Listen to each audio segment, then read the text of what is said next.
Dude, check this out. We work with so many brands that do Super Bowl commercials. I kid you not, in almost all cases, there's not a positive ROI on a Super Bowl commercial, but they do it for branding and they do it because they're big and they can afford to do it.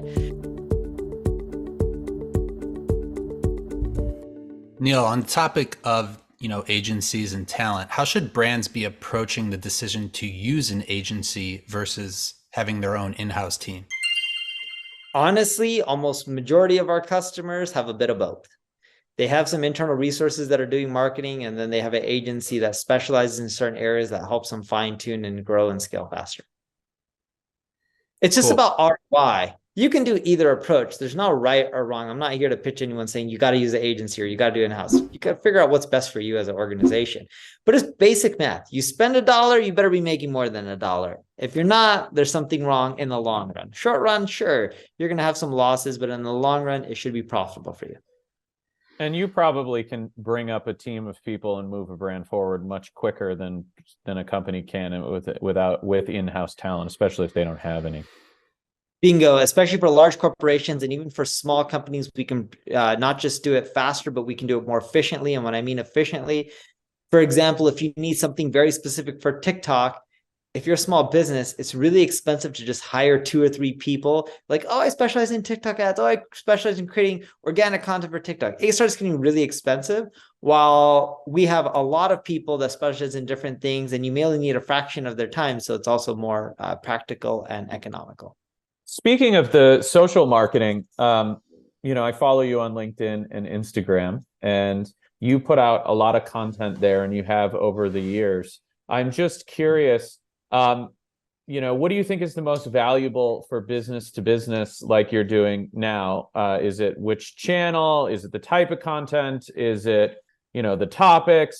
And I'm curious, how do you track the results from things like, the insane amount of Instagram reels that you put out every day? Yeah. So I film the reels. My team publishes them for me.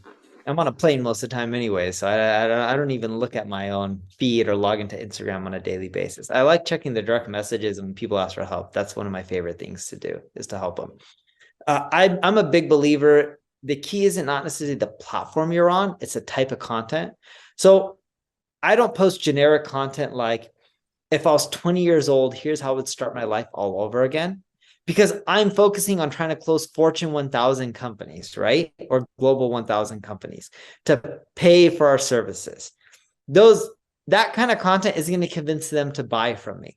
But if I posted the type of content that says, if I was 20, here's how I would start my life all over again, that kind of content would go more viral, get more followers, and do well from all our tests. We are big believers, if you want to generate revenue, you got to post the right type of content going after the right audience. And that's done really well for us. And then just put it on all the platforms. Because even though LinkedIn may be the B2B network, there's still a lot of people who work at businesses who use Instagram or TikTok, and there's revenue to be generated for all of them.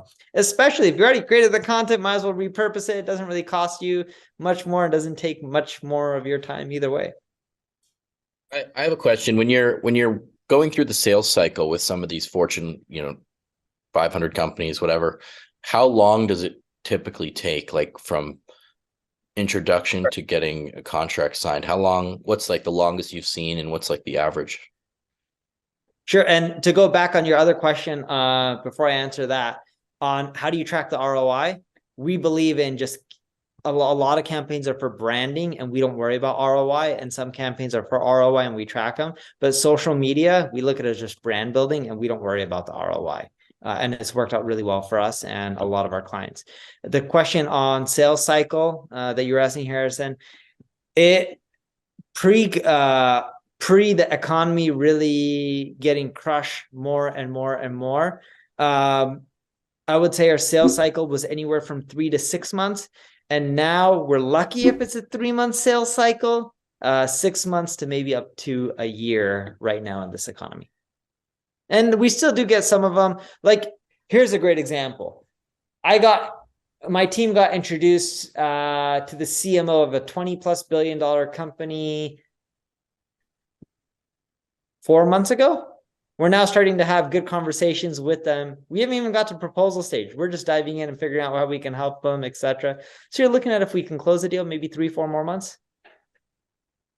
That Long seems sales pretty cycle, typical.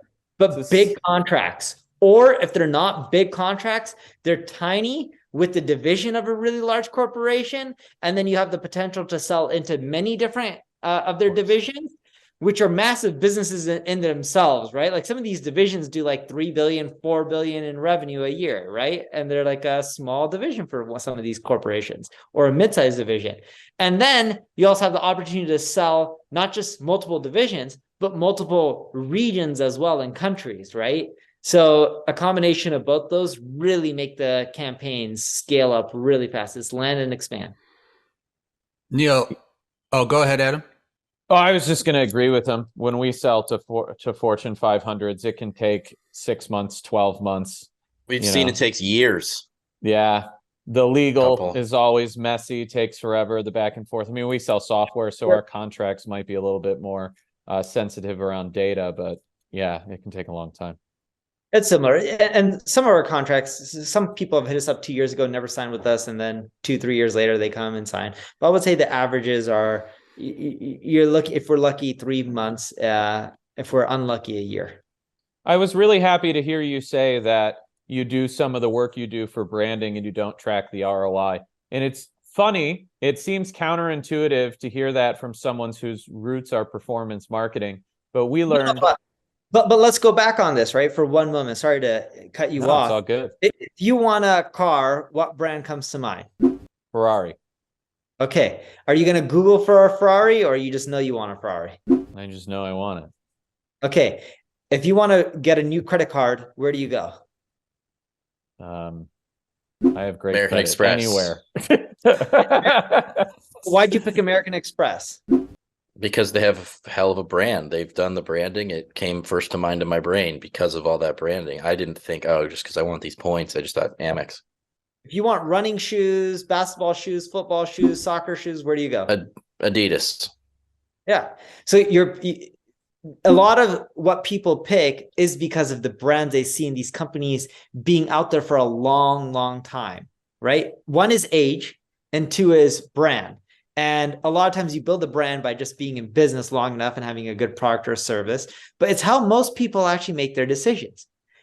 The performance marketing side, the SEO, affiliate marketing, pay-per-click, social media, ads, email marketing, etc., conversion rate optimization, it's all great. It helps you generate more sales. When you generate those sales and you create amazing experiences, it also helps you build a brand. Does it mean that you should only do branding? No. Does it mean you should only do performance marketing? No. You need a mixture of both. And eventually, the majority of your sales, as you become an old corporation, I'm not talking about 5 or 10 years old, I'm talking 20, 30 years old, ends up becoming because people are just familiar with the brand and you've created a good product or service over the years. It's not exactly the same, Adam, but it's not too far off from our trade show strategy. We've built a brand. People see the logo on their badges, on their lanyards, the big booth, and then eventually they need something. They need to track their calls, and we come to mind. It's not quite an Adidas level scale, but Neil's exercise kind of highlighted that for me. Like, it's a different goal, but it's kind of the same.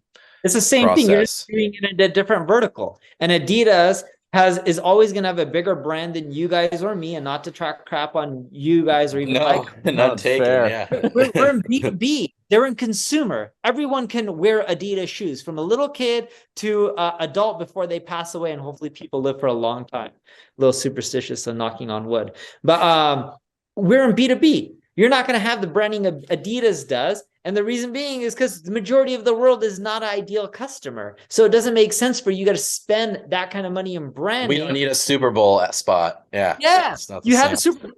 Cool. More people know about you, but you just spend a lot of money and got very little results from it for how much you spent. Dude, check this out. We work with so many brands that do Super Bowl commercials. I kid you not, in almost all cases, there's not a positive ROI on a Super Bowl commercial, but they do it for branding and they do it because they're big and they can afford to do it. Does it mean you should do a Super Bowl commercial? I think there's probably better ways to spend money on a performance end for sure. And from a branding end, I also believe there's a way better way to spend money, because the cost for a Super Bowl ad is so expensive.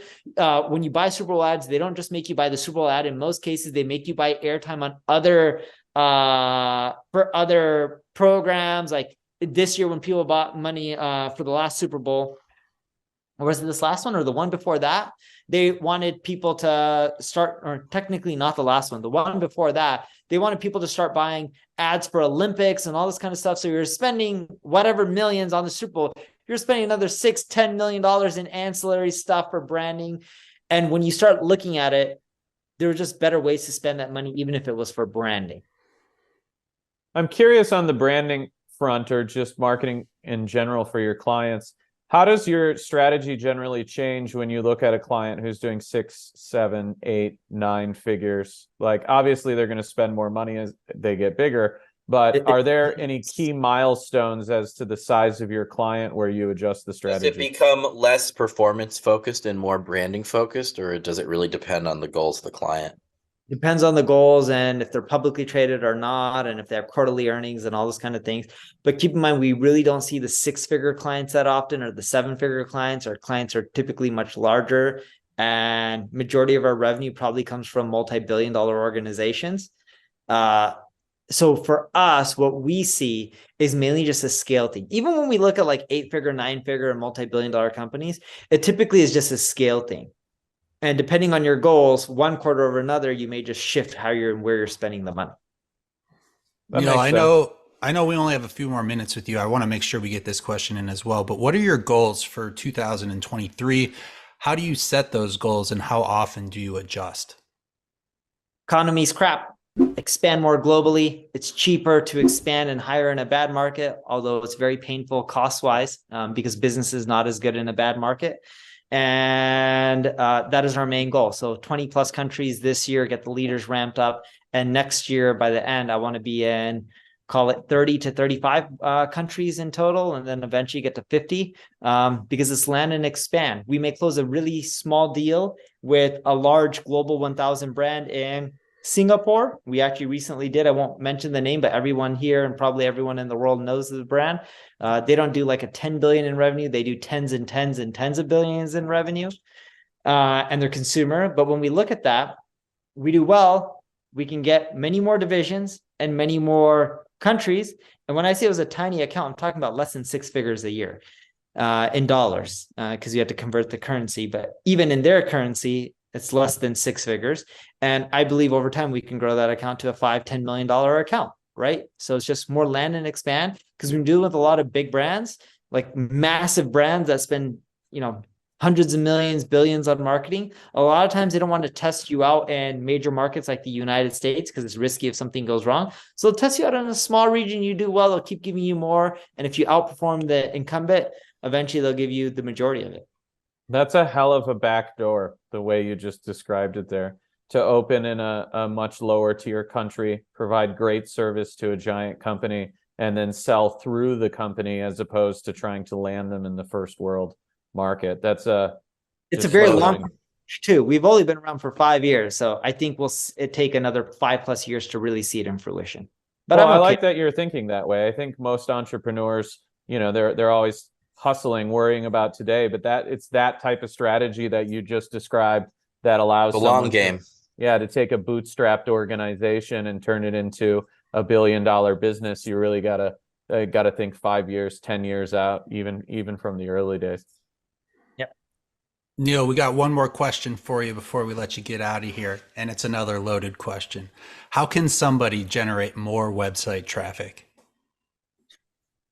You're going to have to take an omni-channel approach. And let me be clear on this. Being on Facebook, Instagram, Twitter, your own blog, and SEO and email marketing, etc., that's not an omni-channel approach. That's a multi-channel approach. When the channels start working together and you're creating a congruent experience from the different channels and creating a great customer experience where they know what they're going to get and they know how the brand's going to be, the services and what to expect no matter where they are or what channel they're interacting with you on, that's an omni-channel experience, right? You got to create that congruent experience. And the way to get the web traffic is you have to be on all the channels.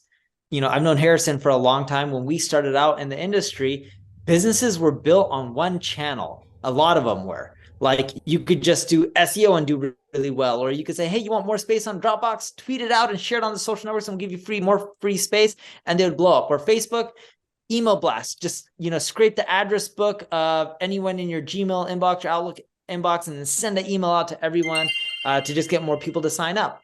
Those strategies don't work as well as they used to. Doesn't mean they don't work. They just don't work as well as they used to.